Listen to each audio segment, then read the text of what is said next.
नमस्कार। प्रादेशिक समाचार के साथ मैं पूनम केरकेट्टा।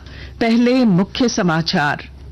केंद्रीय गृह मंत्री और भारतीय जनता पार्टी के वरिष्ठ नेता अमित शाह ने झारखंड में हेमंत सरकार पर सबसे भ्रष्ट सरकार होने का लगाया आरोप।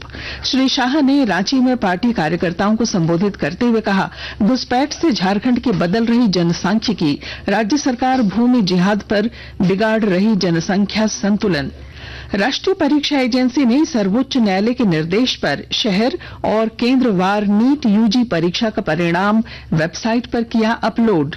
और रांची में मुख्यमंत्री आवास का घेराव करने पहुंचे पारा शिक्षकों पर पुलिस का लाठीचार्ज, छोड़े आंसू गैस के गोले, कई आंदोलनकर्मी घायल।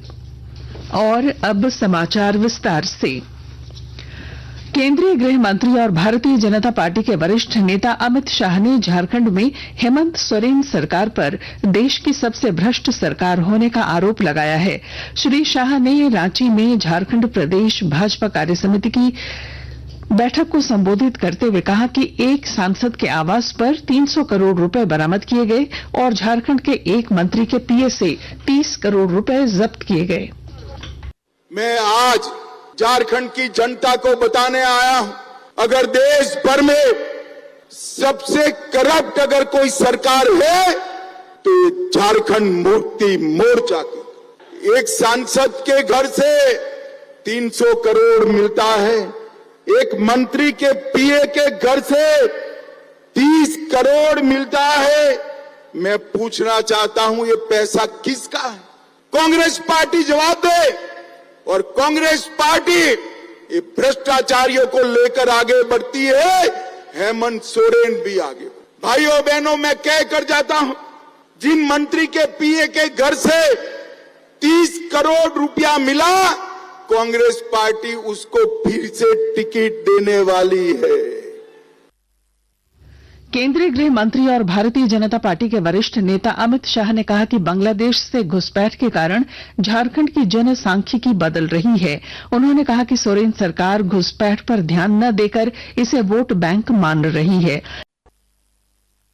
एक आदिवासी मुख्यमंत्री आदिवासियों की चिंता करने की बगैर आदिवासियों के क्षेत्र में लैंड जिहाद, लव जिहाद कर भूमि का संतुलन भी बिगाड़ रहे हैं और जनसंख्या का संतुलन भी बिगाड़ रहे हैं। और आने वाले दिनों में आदिवासी जनसंख्या घटने वाली है। आप भारतीय जनता पार्टी की सरकार बना दो, हम एक जनसंख्या के मामले में एक व्हाइट पेपर लाकर हमारे आदिवासियों की भूमि और जनसंख्या और आरक्षण तीनों हम सुरक्षित करेंगे। श्री शाह ने कहा कि केंद्र सरकार आदिवासियों के विकास के लिए कई योजनाएं चला रही है। उन्होंने कहा कि भारतीय जनता पार्टी आदिवासियों को आगे बढ़ाने का लगातार काम कर रही है। सबसे पहली आदिवासी राष्ट्रपति अगर किसी ने दी तो यही संथाल से भारतीय जनता पार्टी और नरेंद्र मोदी जी ने दी। संथाली भाषा को 8वीं अनुसूची में अटल जी ने डाला और अटल जी ने ही आदिवासी कल्याण मंत्रालय बनाया और झारखंड के हर रेलवे स्टेशन पर संथाली में घोषणा करने का काम हमारे नरेंद्र मोदी जी ने किया। राष्ट्रीय परीक्षा एजेंसी एनटीए ने मेडिकल प्रवेश परीक्षा नीट यूजी का शहरवार और केंद्रवार परिणाम अपनी वेबसाइट पर अपलोड कर दिया है। एनटीए ने सर्वोच्च न्यायालय के निर्देश के बाद परिणाम वेबसाइट पर डाले हैं। इससे पहले न्यायालय ने एनटीए को उम्मीदवारों की पहचान की मास्किंग कर आज दोपहर 12 बजे तक वेबसाइट पर परिणाम घोषित करने का निर्देश दिया था। आकाशवाणी के ताजा तरीन समाचारों के लिए आप हमारी वेबसाइट news.air.gov.in पर लॉग ऑन कर सकते हैं। ताजा समाचार X handle @AIR news alerts और Facebook page All India Radio news पर भी उपलब्ध है। आप प्रादेशिक समाचार एकांश के एक्स हैंडल @AIR न्यूज _ और फेसबुक, इंस्टाग्राम पेज तथा YouTube channel AIR news Ranchi पर भी हमारे बुलेटिन सुन सकते हैं। प्रादेशिक समाचार आप आकाशवाणी रांची से सुन रहे हैं। राजधानी रांची के मोरहाबादी मैदान से मुख्यमंत्री आवास का घेराव करने जा रहे पारा शिक्षकों पर पुलिस द्वारा आंसू गैस के गोले दागे जाने और लाठीचार्ज में आधा दर्जन से ज्यादा आंदोलनकर्मी घायल हो गए हैं। ये घटना उस वक्त हुई जब वे बैरिकेडिंग तोड़कर मुख्यमंत्री आवास की ओर बढ़ने की कोशिश कर रहे थे। समान शिक्षा, समान वेतनमान तथा अन्य मांगों को लेकर राज्य भर के पारा शिक्षक लगातार आंदोलन करते आ रहे हैं। मुख्यमंत्री हेमंत सोरेन ने 22 जुलाई से शुरू हो रहे विश्व प्रसिद्ध श्रावणी मेले की तैयारियों को लेकर आज देवघर में वरीय पदाधिकारियों तथा देवघर और दुमका जिला प्रशासन के साथ बैठक की।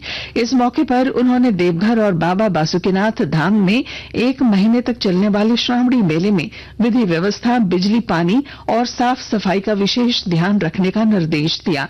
उन्होंने अधिकारियों से कहा कि मंदिर कांवरियों को किसी तरह का व्यवधान नहीं होना चाहिए। दुमका के बाबा बासुकीनाथ धाम में श्रावणी मेले को लेकर सारी तैयारियां लगभग पूरी कर ली गई हैं। विस्तृत ब्यौरे के साथ हमारे संवाददाता। दुमका की विश्व प्रसिद्ध बाबा बासुकीनाथ धाम श्रावणी मेले के शुरू होने की उल्टी गिनती चल रही है। 22 जुलाई से यह मेला शुरू होगा। उस दिन सोमवार है। सावन मास की शुरुआत इस बार पहली सोमवारी से हो रही है। इसे लेकर जहां भक्तों में उत्साह है, वहीं प्रशासन उस दिन बासुकीनाथ में जुटने वाली भीड़ का आकलन कर सेवा, सुरक्षा और सुविधा मुहैया कराने की सभी व्यवस्थाएं पूरी कर चुका है। कांवरिया पथ और बासुकीनाथ बस स्टैंड में शिव भक्तों के लिए टेंट सिटी बनाए गए हैं। मंदिर में प्रवेश के लिए कतार व्यवस्था को दुरुस्त कर दिया गया है।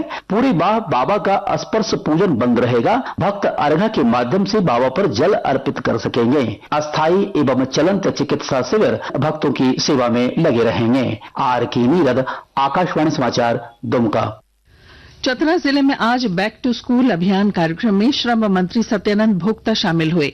उन्होंने कहा कि शिक्षा को बढ़ावा देने के लिए राज्य सरकार प्रतिबद्ध है। इस कार्यक्रम में उपायुक्त समेत कई अधिकारी मौजूद रहे। वहीं श्रम मंत्री ने चतरा जिले के गिद्धौर प्रखंड कार्यालय में आयोजित कार्यक्रम में विभिन्न योजनाओं के लाभुकों के बीच परिसंपत्तियों का वितरण भी किया। सरायकेला खरसावां जिले के मजना घाट से तेलाईडीह तक लगभग 14 किलोमीटर लंबी सड़क निर्माण कार्य का मंत्री चंपाई सोरेन ने आज शिलान्यास किया। इस अवसर पर उन्होंने कहा कि पूरे राज्य में 15,000 किलोमीटर ग्रामीण सड़कें बनाई जा रही हैं ताकि गांवों का जिला मुख्यालय से सीधा संपर्क बन सके। उन्होंने यह भी कहा कि सिंचाई सुविधाओं को बढ़ाने के लिए खरकाई नदी पर 3 बराज भी बनाए जा रहे हैं। राज्य की महिला और बाल विकास मंत्री बेबी देवी ने आज गिरिडीह जिले के डुमरी में स्कूली छात्राओं के बीच साइकिल वितरण योजना का शुभारंभ किया। इस मौके पर उन्होंने कहा कि बच्चियों की शिक्षा समेत सर्वांगीण विकास के लिए सरकार प्रतिबद्ध है। इस प्रखंड में 3,600 स्कूली विद्यार्थियों के बीच साइकिल वितरित की जाएगी। कुछ संक्षिप्त खबरें। गुमला जिले के उपायुक्त कर्ण सत्यार्थी ने आज डुमरी प्रखंड स्थित बाबा टांगीनाथ में श्रावणी मेले को लेकर की जा रही तैयारियों का जायजा लिया। सरायकेला खरसावां के उपायुक्त रविशंकर शुक्ल ने आज गम्हरिया प्रखंड सहित अंचल कार्यालय का निरीक्षण किया। इस दौरान उन्होंने तय समय सीमा में दाखिल खारिज, आवासीय, जाति और आय प्रमाण पत्र जारी करने का निर्देश अधिकारियों को दिया। राजधानी रांची के अरगोड़ा थाना क्षेत्र में कल रात एक बैंक कर्मी की हत्या मामले में पुलिस ने 3 आरोपियों को पिस्टल के साथ आज गिरफ्तार कर लिया। झारखंड प्रांतीय मारवाड़ी सम्मेलन का अधिवेशन कल खूंटी में आयोजित होगा। इसमें पूरे राज्य से प्रतिनिधि शामिल होंगे। गुमला जिला पुलिस ने 17 जुलाई को एक चिकित्सक के आवास पर 20 लाख रुपए और जेवरातों की हुई चोरी मामले का खुलासा कर लिया है। मामले में मुख्य आरोपी समेत 3 लोगों को गिरफ्तार किया गया है। और रामगढ़ के जिला परिवहन पदाधिकारी ने राष्ट्रीय राजमार्ग संख्या 33 की चुटुपालू घाटी और पुंदाग टोल प्लाजा का निरीक्षण किया।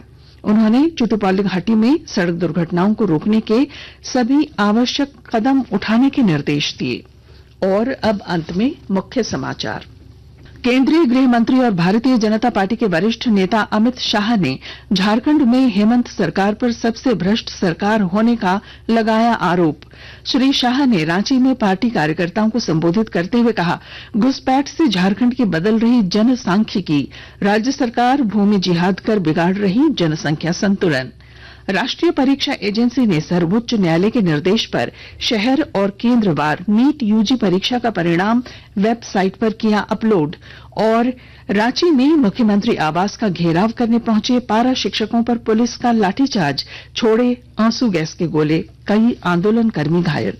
और इसके साथ ही आकाशवाणी रांची से प्रादेशिक समाचार का ये बुलेटिन समाप्त हुआ। नमस्कार।